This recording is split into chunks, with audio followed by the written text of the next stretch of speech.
Under the Speaker's announced policy of January 4th, 2021, the gentleman from Arizona, Mr. Biggs, is recognized for 32 minutes as the designee of the Minority Leader. Thank you, Mr. Speaker. And I thank my friend from Arizona for his very informative speech here about our looming economic issues. Thank you, Mr. Schweikert. For the last 2 weeks, the majority has attacked the First Amendment, and now they are attacking the Second Amendment.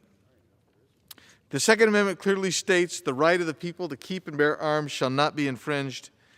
And as Justice Scalia noted in his decision in Heller, the Second Amendment does not give Americans a right, it protects a pre-existing right. Hence the phrase, shall not be infringed. Our theme for the next 30 minutes will be about H.R. 8 and the damage it will do to the Second Amendment, which is, as Justice Scalia noted, a pre-existing right. I now am pleased to yield 2 minutes to my friend from Georgia, Mr. Heiss. I thank my friend from Arizona, and we are all concerned with this bill, H.R. 8. And the reality is the big money donors and powerful special interest groups behind the Democratic Party, for a long time, they've sought to undermine and restrict and even eliminate the Second Amendment rights of Americans. And with the Democratic Party now calling the shots here in Washington, quite frankly, the majority party is not even trying to hide their true agenda.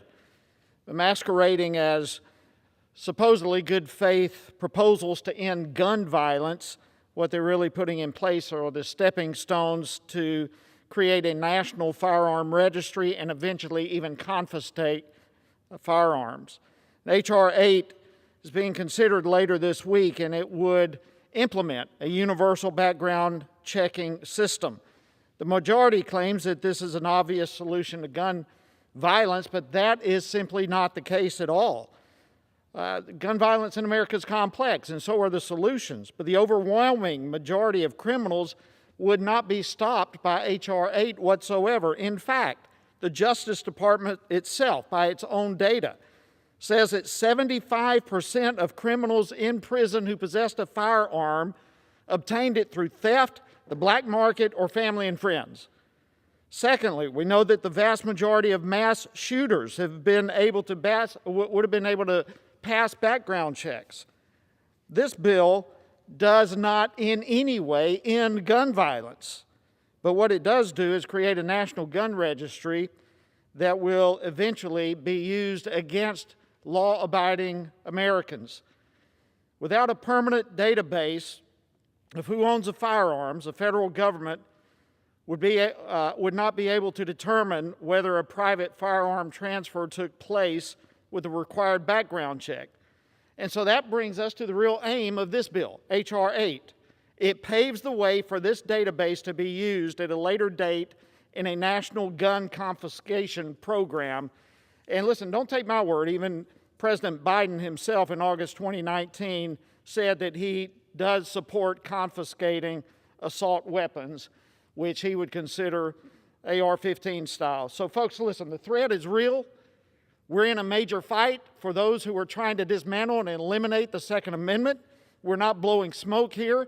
H.R. 8 is a massive move in that direction, and we stand here tonight to say no, we're not going to allow that to happen on our watch. We've got to be vigilant. We've got to stand on guard for our freedoms. And again, I thank the gentleman, my friend from Arizona, for yielding me these couple of moments. I thank the gentleman, and now it's my pleasure to yield 2 minutes to my friend from Ohio, Mr. Davidson. I thank the gentleman for yielding, and I thank this body for still continuing the tradition of this opportunity to speak and have our voices heard. Even though we're in the minority, we don't control the floor, we can't put our bills on the agenda to have a debate. Often we can't even get an amendment considered on the bills. The Rules Committee strips out anything that would materially change a bill. And sadly, that's been a bipartisan approach to governing in this body. That's not a functioning legislature when those kinds of things happening. And why is that important? Every member needs to have their voice heard, and they should be heard on this bill. This should be heard whether this body wants to change our constitutional protections fundamentally. The right to keep and bear arms shall not be infringed. The majority doesn't seek to amend the Constitution, but they seek to nullify that constitutional guarantee with subterfuge. They say this is a background check bill. Well, every commercial firearm transaction today already requires a background check. That doesn't matter whether you do it at a gun store, at a gun show, at any other forum. If you buy a firearm from a commercial seller of firearms, a federal firearm license holder, you have to do a background check. You can't do it. Now, what does this do? It basically says if you want to even loan a gun to a family member to go on a hunting trip, you got to get a background check. Someone will be criminalized for doing that. You can't have private transfers. Essentially, the government says you can't be trusted to sell a firearm to anybody. You have to go to a licensed agent of the federal government. And how do they guarantee that? They guarantee that by creating a registry. Now, why should we be concerned about that? Well, that's the path towards seizing it. It doesn't guarantee that the government will do it. But let me tell you about a Supreme Court case that's right now. Under the Fourth Amendment, there's a clause that's been interpreted by court opinions to allow seizures for community care. Warrantless seizures of property.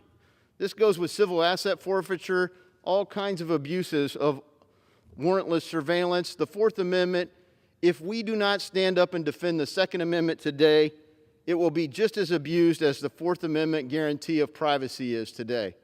We have to oppose this bill. The people of the United States of America are constitutionally guaranteed the right to keep and bear arms, and this body shall not infringe it and shall not be infringed without a constitutional amendment, and that is not what's on the floor today. I urge everyone to oppose H.R. 8 and any such effort to deny American citizens the protections our Constitution guarantees.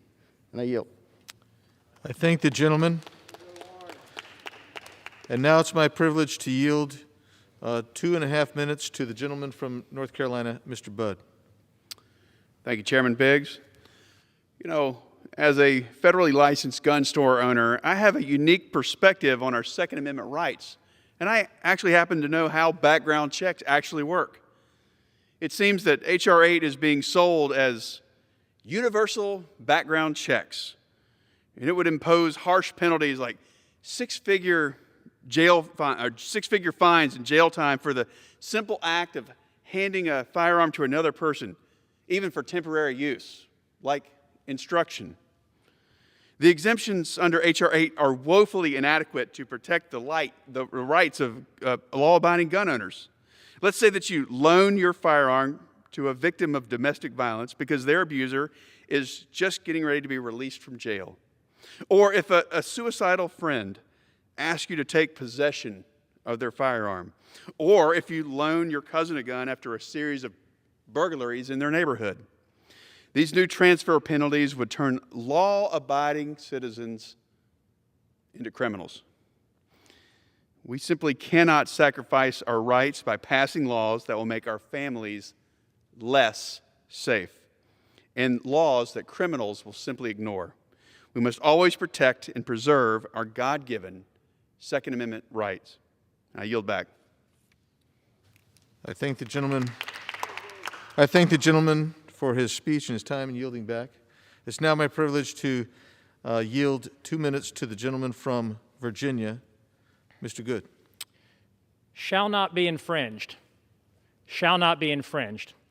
The right of the people to keep and bear arms shall not be infringed. James Madison, our fourth president, the primary architect of the Constitution, and the first congressman from Virginia's 5th District, said, Americans have the right and advantage of being armed, unlike the citizens of other countries whose governments are afraid to trust the people. Our right to arm and defend ourselves is a God-given right, and we're privileged to live in a country whose founders had the wisdom and the strength to codify that right in the Constitution. James Madison and our other founders recognized that this was a fundamental right to protect our rights to life, liberty, and the pursuit of happiness. And they had the foresight to include this right among those first 10 amendments listed in the Constitution, which were intended to protect us from our government. It was James Madison who also said, "The truth is that all men having power ought to be mistrusted." The Second Amendment is not about hunting. That's great. It's not even primarily about self-defense or protecting our family. That is essential. It's about being a check against tyranny and to ensure we remain a free people. There's a reason it was the second right listed in the Bill of Rights, second only to the First Amendment protections of life, our right to free speech, assembly, and worship. The Second Amendment is the guarantor or protector of all other rights. If our Second Amendment right is not safe, no rights are safe. And with this Democrat majority in this Congress, this right is not safe.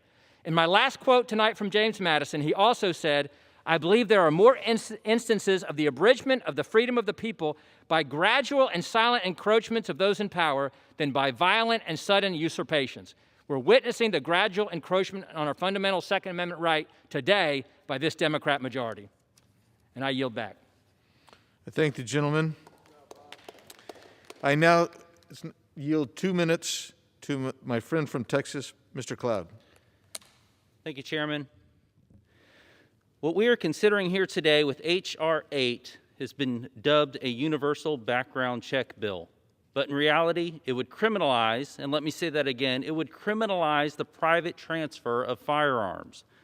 As part of the march to strip Americans of their guaranteed Second Amendment right, this gun control bill would make it a crime to sell or to transfer a firearm without first seeking permission from the almighty government. The dirty secret is that the proponents of gun control want you to think that this is the end of the road, when in fact that's not true. In 2013, President Obama's Department of Justice's National Institute of Justice said that the effectiveness of universal background checks depends on requiring gun registration.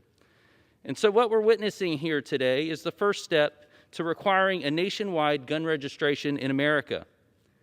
The Second Amendment to the Constitution says, "A well-regulated militia being necessary to the security of a free state, the right of people to keep and bear arms shall not be infringed." In this nation of the people, we recognize that us as citizens are not subjects of our government, that our inalienable rights are not a grant from the government, but a gift from God. And to that end, the Second Amendment doesn't grant us a right, but rather those carefully crafted words acknowledge an already existing right, the right of the people to possess a firearm. The Constitution does not say you may or may not be able to own a firearm. We'll circle back with you. We'll get back to you on that. It doesn't. It guarantees the right. This bill does nothing to make communities more safe. This is another overreaching attempt by leftist leaders drunk on unchecked power to control the lives of freedom-loving citizens.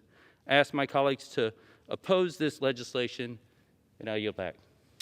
I thank the gentleman. It's my pleasure now to yield 2 minutes to the gentleman from South Carolina, Mr. Norman. Mr. Speaker, the right of the people to keep and bear arms in the United States is a fundamental principle expressed in our Bill of Rights. Let me be clear, I will never do anything to infringe upon this right clearly laid out in our Second Amendment. But this bill, H.R. 8, will do just that. H.R. 8 is a sweeping piece of legislation that imposes burdens on the constitutional rights of law-abiding citizens. It's plain and simple. This bill is another attempt by Democrats to limit the rights of the American people. This legislation would make it a crime, subject to limited exceptions, to simply hand a firearm to another person. This bill could trigger penalties of up to a year in prison and a $100,000 fine. This bill would make it illegal to transfer a firearm to another person during a life-threatening emergency that could be considered a crime punishable by monetary dollars. Also, just so we're on the same page, universal background checks do not stop criminals from possessing firearms. As my colleagues on the other aisle have said, in the United States, less than 1% of criminals who had possessed a firearm during their offense got firearms through legal channels. Less than 1%. That means that these criminals obtained their firearms outside of a setting that would require a background check to begin with. What makes you believe that this legislation would change that? Our solution should be focused on improving access to mental health care services, addressing the root causes of violence, and carrying out our existing laws through investments in our law enforcement and community programs, not walking all over law-abiding citizens from protecting their loved ones. We all swore to uphold the Constitution, and it should be our goal in this Congress to work against legislation like this that would clearly infringe on our Second Amendment rights of American citizens. I will be a resounding no when it's time to vote. I yield back. I thank the gentleman. It's now my pleasure to yield 2 minutes to the gentlelady from Georgia, Ms. Green. Thank you. Mr. Speaker, I rise in opposition to Democrat gun control bills far and wide. And I'd like to tell you about a gun law in Georgia. In order to provide for the emergency management of the city, and further in order to provide for and protect the safety, security, and general welfare of the city and its inhabitants, every head of household residing in the city limits is required to maintain a firearm together with ammunition therefore. Ladies and gentlemen, that is Kennesaw, Georgia, where over 6 years there's only been one murder and a violent crime rate of less than 2%. Would you like to know why? It's because every single criminal knows that if they're going to attack someone in Kennesaw, Georgia, they're going to go across a gun owner. And it's the law that every household and homeowner owns a gun and keeps one in their household. You see, guns are not scary. The fact that we may not have guns is scary. Guns are a great form of protection. It is an equalizer to a criminal who could care less about all the gun laws that Democrats want to pass on Americans, infringing on their Second Amendment rights. H.R. 8 and H.R. 1446 are just more gun control legislation violating Americans' great right to bear arms. I rise in opposition of both of these bills, and I hope that the Democrats will come to their senses and figure out that gun rights are American rights. Thank you. I thank the gentlelady from Georgia. It's now my pleasure to yield 2 minutes to the gentlelady from Colorado, Ms. Boebert. Thank you, Chairman Biggs. Mr. Speaker, in 2019, as a private citizen, a mom, a small business owner, I was ticked off that a politician running for President of the United States wanted to strip away our enumerated constitutional rights. So with my Glock on my hip, I drove 3 hours to tell Robert Francis O'Rourke, also known as Beto, hell no, you're not taking our guns. That message resonated with millions of Americans, but sadly, the Democrat Party, isolated in their basements and gated mansions, still haven't gotten the message. Those on the left who'd steamroll the rights of law-abiding citizens are still at it. My colleagues on the other side of the aisle seem to be totally oblivious to the message Americans sent in 2020. Nearly 8.5 million Americans purchased a firearm for the very first time in 2020.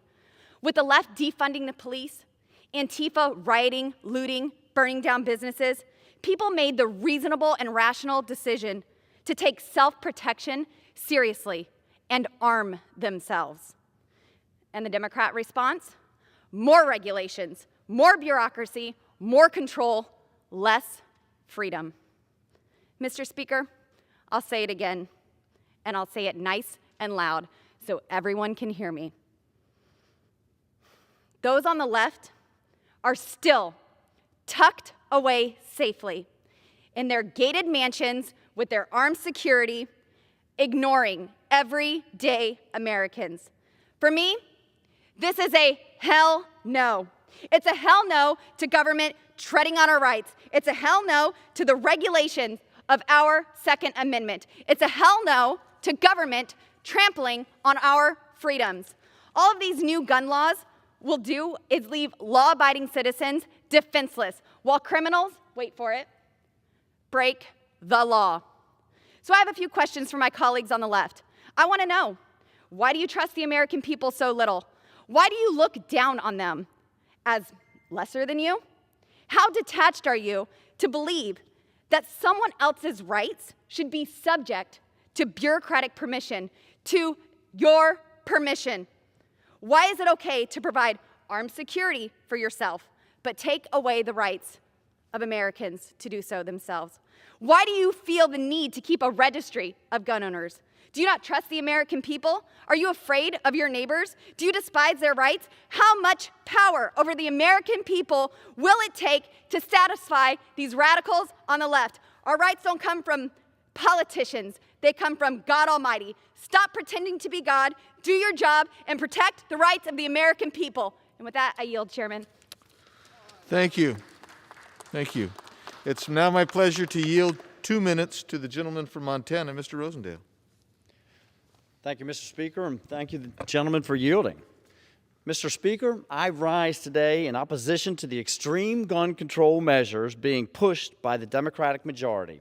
And make no mistake, they are extreme and an assault on our freedoms.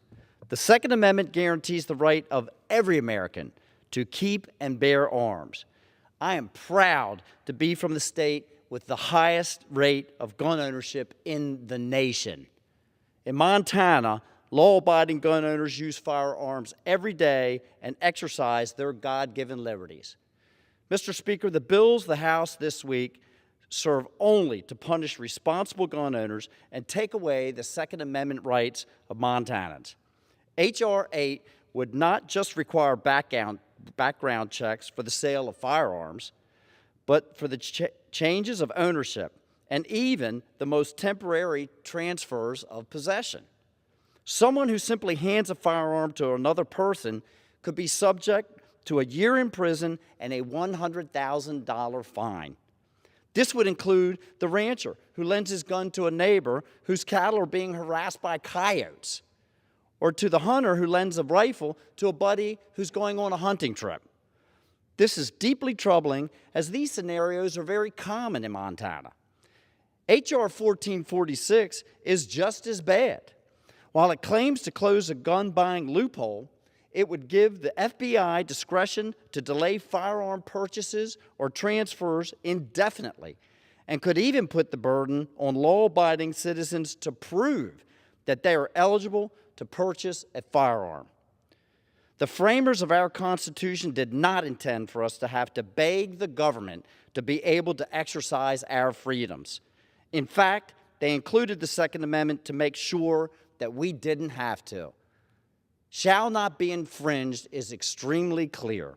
Unfortunately, that's exactly the path the Democrats seem intent on pursuing. I thank my colleagues who stand with me today and urge all of my colleagues who cherish our constitutional liberties to join me in opposing these bills and any other bill that would infringe on our Second Amendment rights. Thank you very much, and I yield back. Thank the gentleman. I now yield 2 minutes to the gentlelady from Illinois, Ms. Miller. I want to thank my friend and colleague, Congressman Biggs, for this special order. We swore an oath to defend the Constitution, which includes the Second Amendment. But now Democrats are going back on that oath by proposing H.R. 8, saying that we should enforce universal background checks on guns. Continuing to put forth far-reaching laws on guns will only significantly increase the burden of the millions of law-abiding Americans who wish to exercise their Second Amendment right to self-defense. In my state of Illinois, Chicago has the 4th strictest gun laws in the country, but criminal misuse of firearms in Chicago remains at the top of the list. This is because if there's one thing that we know about criminals, it's that they don't care about obeying the law. The Second Amendment was written to prevent the government from seizing arms. H.R. 8 is an attack on our right and is one step close to doing exactly what our founders were guarding against. We do not need to punish law-abiding citizens. Instead, we should do all we can to cherish and protect this right that we are so blessed to have. And I yield back. I thank the gentlelady. It's now my privilege to yield 2.5 minutes to the gentleman from Georgia, Mr. Clyde.